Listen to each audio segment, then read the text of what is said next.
Good morning, everyone. So, as you know, we have finished the topic binding energy.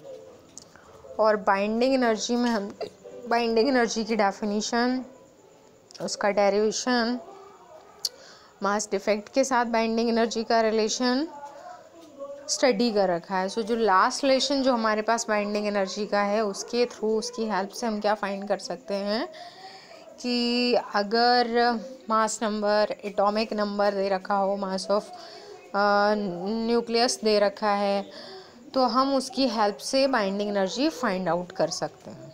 Okay. अब इसके बाद जो most important concept हमारे पास आ रहा है, that is binding energy per nucleon.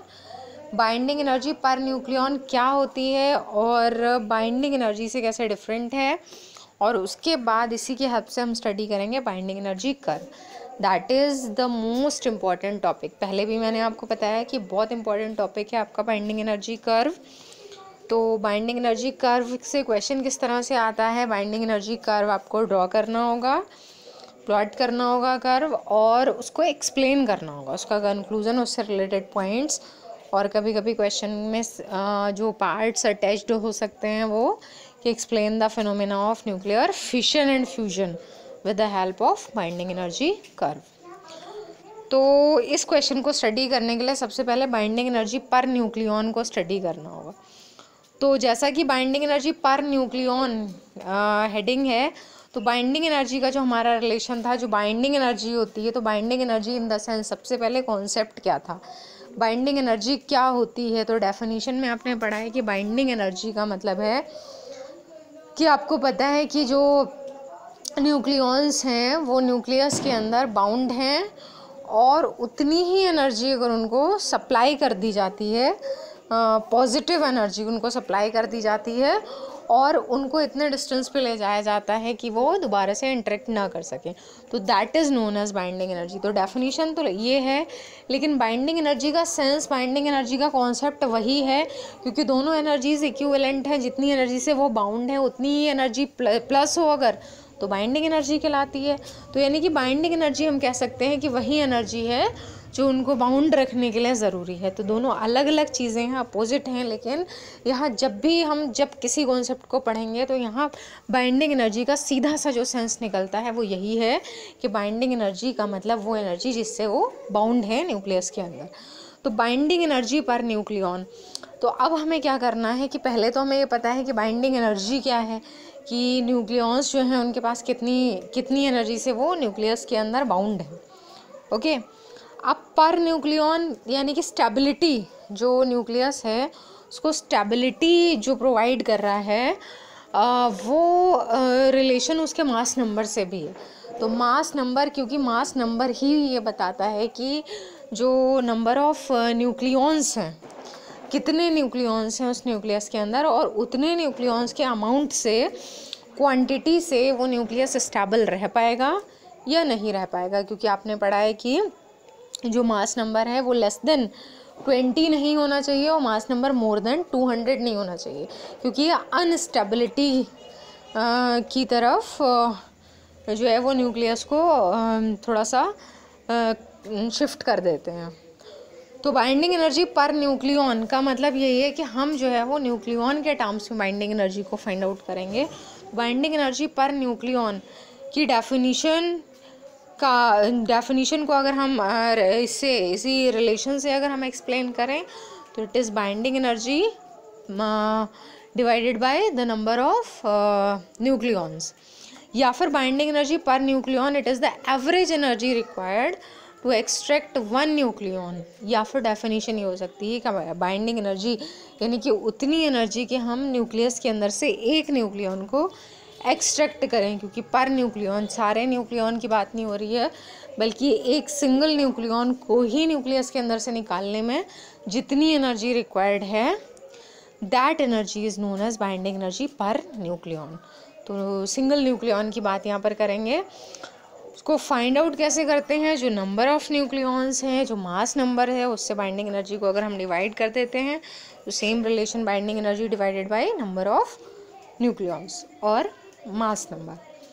तो ये क्वेश्चन नंबर 6 जो है हमारी, that is of binding energy per nucleon. आप देखिए अब क्या किया है आगे, क्योंकि binding energy per nucleon topic आप पढ़ चुके हैं। अब आपको क्या करना है कि बाइंडिंग एनर्जी और nucleon per nucleon, number of nucleons या मास नंबर में अगर हम एक रिलेशन बनाते हैं बहुत सारे डिफरेंट एलिमेंट्स के लिए, तब हमारे पास क्या कंक्लूजन आता है। तो आप देख रहे हैं कि ये जो एक्सिस है ये मास नंबर की है, नंबर ऑफ न्यूक्लियंस की है, और ये जो एक्सिस दे रखी है ये एक्सिस है बाइंडिंग एनर्जी की, बाइंडिंग एनर्जी पर न्यूक्लियन की। तो बाइंडिंग एनर्जी पर न्यूक्लियन हर एक एलिमेंट के लिए अलग अलग फाइंड कर लिया है कि उसके न्यूक्लियस से एक न्यूक्लियन को एक्सट्रैक्ट करने के लिए जितनी एनर्जी चाहिए वो, और डिवाइडेड बाय मास नंबर को इधर ले लिया है। तो आप देख रहे हैं कि जब आप अगर ये क्वेश्चन आता है कि plot the curve of binding energy, तो आपको इस तरह से जैसे यहाँ ब्लॉक्स बना रखे हैं ग्राफ पेपर, ऐसा प्रोवाइड नहीं होगा, आपको उसी सेम एग्ज़ाम कॉपी में बनाना होगा। तो नो प्रॉब्लम इज़ देयर, बस आपको थोड़ा जो है वो हिंट लेना पड़ेगा। बाइंडिंग एनर्जी कर्व हमेशा इसी तरह का होता है, उसमें आपको प्रॉपर मेज़रमेंट के साथ बिल्कुल एक्यूरेट बनाना ज़रूरी नहीं है, बस आपका जो शेप है कर्व का वो इस तरह का आना चाहिए। और वो शेप कैसा होता है जैसे जैसे मैं एक्सप्लेन करूँगी आपको समझ आ जाएगा, लेकिन फिर भी यहाँ से आप देख रहे हैं इधर ये लगभग स्ट्रेट रहती है लाइन, और कहाँ तक स्ट्रेट रहती है, यहाँ जो 7 MeV जो बाइंडिंग एनर्जी पर न्यूक्लियन है 7 MeV यहाँ तक स्ट्रेट लाइन है। उसके बाद थोड़े से इसमें एलिवेशंस और डिप्रेशंस आना स्टार्ट हो जाते हैं। तो आप देख रहे हैं ये एलिवेशन डिप्रेशन लिथियम से आना स्टार्ट हुए हैं, और lithium, helium, nitrogen, carbon, sulphur, oxygen के बाद थोड़ा सा ये पीक की तरफ पॉइंट करता है। तो मैक्सिमम सबसे ज़्यादा बाइंडिंग एनर्जी आप देख रहे हैं आयरन की है, क्योंकि आयरन पे पीक बन रही है इसकी, और फिर दोबारा से बाइंडिंग एनर्जी क्या होती है, डिक्रीज़ होना स्टार्ट हो जाती है, और लास्ट में यूरेनियम पे जाके इसका एंड होता है। तो कुछ जो कॉन्सेप्ट्स हैं वो तो यहाँ से क्लियर हो ही रहे हैं, जैसे बाइंडिंग एनर्जी जो कम है, बाइंडिंग एनर्जी वो स्टार्टिंग वाले जो एलिमेंट्स दे रखे हैं जैसे हाइड्रोजन, और हाइड्रोजन के आइसोटॉप्स यहाँ दे रखे हैं। हाइड्रोजन के सारे आइसोटॉप्स को ना दिखाकर ये आपको जो है यहाँ पर दिखाया गया है ड्यूटेरियम, और ड्यूटेरियम के बाद हीलियम है, और हीलियम के भी आइसोटॉप्स यहाँ पे मिलेंगे आपको, और फिर है लिथियम। तो यहाँ तक बाइंडिंग एनर्जी जो है पहली बात तो कम है, 5 MeV तक है यहाँ बाइंडिंग एनर्जी। और उसके बाद लिथियम से ही बाइंडिंग एनर्जी में क्या होता है, अप्स एंड डाउन्स आना स्टार्ट होते हैं। बाइंडिंग एनर्जी एक आइसोटॉप के लिए ज़्यादा है, दूसरे के लिए कम हो जाती है। फिर आगे आप जब हीलियम की तरफ जाएंगे तब भी थोड़े से आपको अप्स एंड डाउन्स मिलेंगे, ऐसा ही नाइट्रोजन में होता है। फिर अगर आपसे पूछा जाता है सबसे ज़्यादा बाइंडिंग एनर्जी किसकी है, तो यहाँ आंसर होगा आयरन की है। और आयरन तक क्या होता है, जैसे आप देख रहे हैं कि मास नंबर इंक्रीज़ करने से बाइंडिंग एनर्जी इंक्रीज़ हो रही है, कहाँ तक ऐसा होता है, आयरन तक ऐसा होता है। और आयरन के बाद फिर क्या होता है, अगर उससे ज़्यादा मास नंबर बढ़ेगा तो बाइंडिंग एनर्जी डिक्रीज़ होना स्टार्ट हो जाएगी। तो यहाँ इस रेंज में भी बाइंडिंग एनर्जी कम है, इस रेंज में भी बाइंडिंग एनर्जी कम है, लेकिन यहाँ बाइंडिंग एनर्जी ज़्यादा है। तो बाइंडिंग एनर्जी का कम या ज़्यादा होना क्या शो करता है, बाइंडिंग एनर्जी हमेशा अगर ज़्यादा होगी तो न्यूक्लियस की स्टेबिलिटी को शो करेगी। और स्टेबिलिटी कहाँ से आती है वो ऑलरेडी मैंने आपको बता रखा है कि किस मास नंबर से स्टेबिलिटी आती है। तो स्टेबिलिटी 20 मास नंबर से आती है और 200 मास नंबर तक रहती है। लेकिन फिर भी सबसे ज़्यादा स्टेबल कौन है और सबसे कम स्टेबल कौन है, या फिर किस मास नंबर से स्टेबिलिटी की तरफ जा रहा है न्यूक्लियस और किस मास नंबर से अनस्टेबिलिटी की तरफ जा रहा है, ये हम बाइंडिंग एनर्जी की हेल्प से पता कर सकते हैं। ओके, तो याद रखिएगा कि बाइंडिंग एनर्जी अगर ज़्यादा है तो न्यूक्लियस स्टेबल कहलाएगा। ओके, तो स्टार्ट करते हैं इसके एक्सप्लेनेशन को। तो ये बाइंडिंग एनर्जी कर्व आपको यहाँ पर बनाना होगा और सेम आप नोटबुक में बना सकते हैं, no problem is there. Measurement में आपको बस ये इतना लिखना है और उसके बाद में जो है आप इसको एक्सप्लेन कर सकते हैं। तो एक बार मैं बाइंडिंग एनर्जी कर्व को यहाँ सामने रखती हूँ ताकि आपको क्लियर हो जाए कि कैसे इसको करना है। तो देखिए, सबसे पहले तो आप थोड़ा सा बाइंडिंग एनर्जी कर्व को जब एक्सप्लेन करेंगे तो याद रखिएगा पॉइंट्स में इसको एक्सप्लेन करना है, पॉइंट्स में लिखना है। और पॉइंट्स में लिखने से पहले थोड़ा सा जो हिंट मैंने आपको बताया है कि बाइंडिंग एनर्जी पर न्यूक्लियन जो है वो स्टेबिलिटी की तरफ ही पॉइंट करती है कि स्टेबिलिटी किस कंडीशन में होगी ज़्यादा न्यूक्लियस की। तो ये लाइन आपको याद रखनी है कि greater is the binding energy per nucleon, more stable is the nucleus. Okay, अब स्टार्ट करते हैं हम गिवन डायग्राम से। तो इसमें एक कर्व प्लॉट किया गया है बाइंडिंग एनर्जी पर न्यूक्लियन और मास नंबर में, और ये इस कर्व से सबसे पहला जो पॉइंट क्लियर हो रहा है वो ये है कि एक्सेप्ट सम न्यूक्लियाई, कुछ न्यूक्लियाई को छोड़कर, जैसे ये कर्व में आपको दिखाए गए हैं, जैसे आपका है 2He4, 6 carbon 12 and 8O16, the values of binding energy per nucleon lie on और नियर अ स्मूथ कर्व। तो जैसा मैंने आपको बताया था कि आप एक बार इनको देखें जो यहाँ पॉइंट किए गए हैं, तो ये जो है आपका 2He4 इसी रेंज में आएगा। तो 2He4 को यहाँ पर नहीं दिखाया है बल्कि 3 लिखा है। तो हर एक एलिमेंट के हर एक आइसोटोप को दिखाना, क्योंकि छोटा कर्व है पॉसिबल नहीं है, लेकिन फिर भी आप ध्यान रखें। ये आ रहा है आपका हीलियम, उसके बाद आ रहा है आपका कार्बन। तो कार्बन 12 आप देख रहे हैं इस तरफ जा रहा है इधर, और इसी तरह से 8O16 को भी आप देख रहे हैं कि ये बाहर की तरफ है, ठीक है। तो इसी तरह से जो हीलियम है वो आप देख रहे हैं 2He3 यहाँ दिखाया, थोड़ा सा यहाँ वेरिएशन है लेकिन वो दिखाई नहीं दे रहा है। कर्व इस तरह का है कि 3 वाला पॉइंट इधर है और 4 वाला पॉइंट इधर है, ठीक है। ये आपका He3 है और ये ऊपर की तरफ He4 होगा। तो अगर हम इनको छोड़ दें, क्योंकि इन्हीं पे क्या बने हुए हैं, एलिवेशंस, बढ़ना लगातार, स्मूथ कर्व में नहीं आ रहे हैं बल्कि ये कर्व को पीक्स दे रहे हैं। तो अगर हम इनकी बात ना करें, कि इनकी बात ना करें, 2He4, 6 कार्बन 12 और 8O16, अगर इनको छोड़ दें तो आप देख रहे हैं कि बाइंडिंग एनर्जी पर न्यूक्लियन जो है वो एक स्मूथ कर्व में ही जा रही है, मतलब वो लगातार बढ़ रही है। बढ़ना और घटना इसकी बात ना करें अगर हम, तो एक स्मूथ कर्व हम बना सकते हैं। स्मूथ कर्व इस तरह का है। तो बीच में जो ये पॉइंट्स आ रहे हैं वो किन एलिमेंट्स की वजह से हैं, उनके नाम यहाँ लिखे हैं। कि अगर हम इनको, पहला पॉइंट तो यही आ रहा है क्योंकि हम लेफ़्ट साइड से स्टार्ट कर रहे हैं पहले, तो अगर इनको छोड़ दिया जाए तो ये जो है वो सारे स्मूथ कर्व पे आ रहे हैं, ठीक है। दूसरा पॉइंट आप देख रहे हैं कि बाइंडिंग एनर्जी पर न्यूक्लियन जो है that is small for lighter nuclei.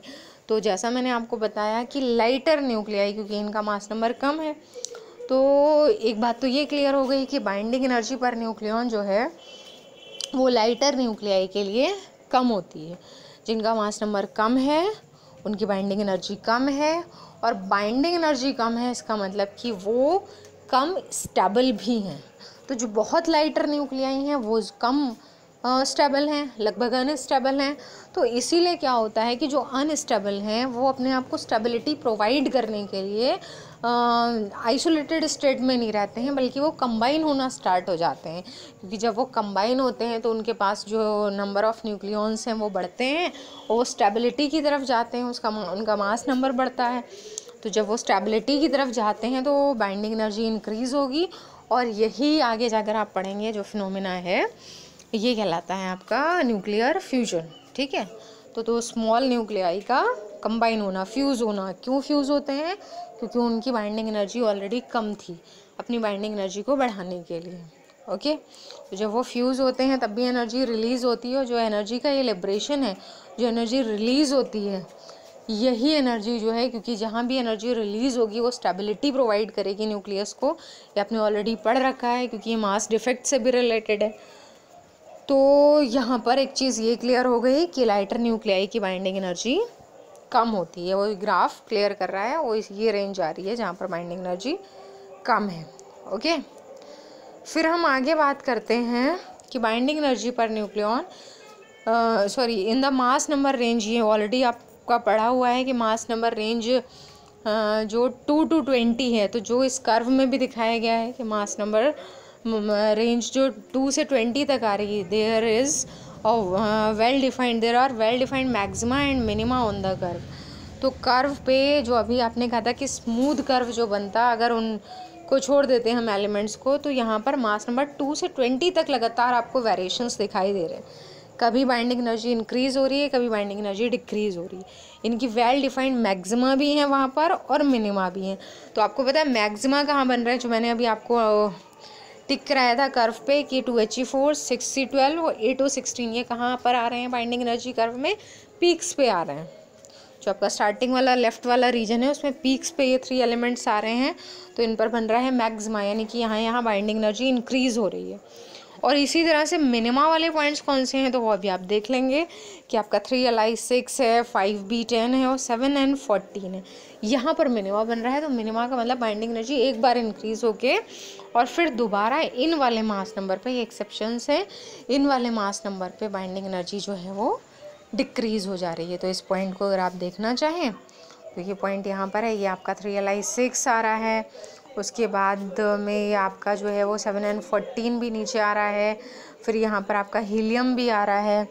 तो इस तरह से ये क्लियर हो जाता है। 5B 10 यहाँ शो नहीं किया गया है, लेकिन यहाँ ये क्लियर हो जाता है कि यहाँ पर इन वाले पॉइंट्स पर जो बाइंडिंग एनर्जी है वो कम हो जाती है। ओके, तो यहाँ तक हम स्टडी करेंगे, बाकी हम नेक्स्ट टर्न से करेंगे। Okay, thank you.